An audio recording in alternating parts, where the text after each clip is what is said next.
Magluto na naman tayo ng ating lunch. Kasi sa umaga, minsan, ano lang tayo guys, hindi sarap coffee, kaya sa tanghali tayo nag-waran. Yan, ngayon naman, ang lulutuin natin ay para mas malasa sa ating chicken.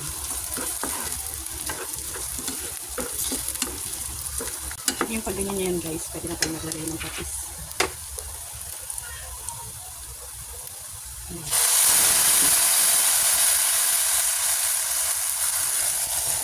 Pwede na tayo natin yung patis.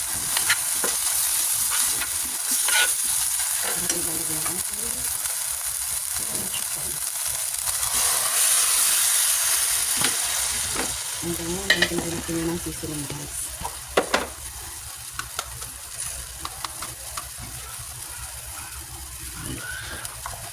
Hindi na natin yung paminta.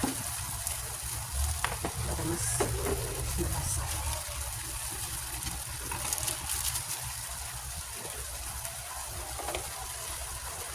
And syempre, lapos para masampot siya natin ng ating chicken.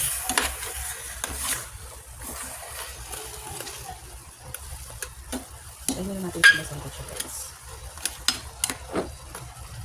Over ko muna yan. Then syempre, ang lalagay lang natin guys ay papaya at meron tayong siling green. And then meron din tayong siling pula.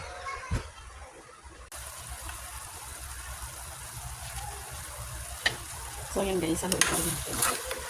Pag nyo lang patutuloy natin ng water, kasama na naman natin yung ating sili at ang ating papaya. Ay! So yan guys. Yan. Mekos din yan. And then yan, wala na siyang sabaw guys. Kailangan natin siyang lagyan ng water para hindi naman siya nasuma. Lagyan natin siya ng sabaw. Para lang natin siya ulit pakukuluan guys. Ang sabaw kasi masarap ang paghigop ng mainit na soup. So ayun guys, tayo ay magko-cover. Para natin siya pimpihan mamaya pag malambot ng ating papaya. So hindi ko siya i-cover ng flat. Medyo nakawang yung cover ng takip para hindi siya tumapon guys. Yan. Para malalaman kung kumukulo na siya. Tignan ko muna siya. Pero hindi kami siya timplahan na natin siya para habang kumukulo pa rin siya. Timplado na guys.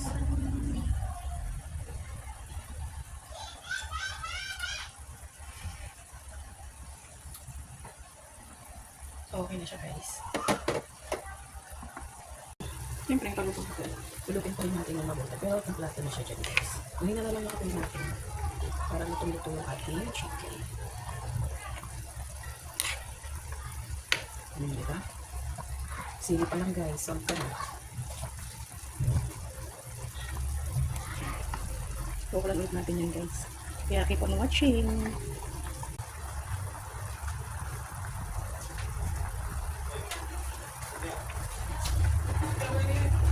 So yun guys, ang ating tinola. So luto na yun ang ating papaya guys.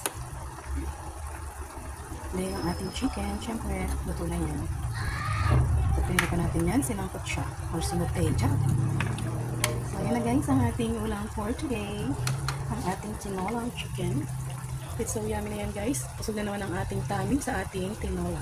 So soup pa lang guys, solve ka na. Kaya ano pang hinihintay? Kain na tayo. Thank you for watching. Thank you sa support ha. Bye!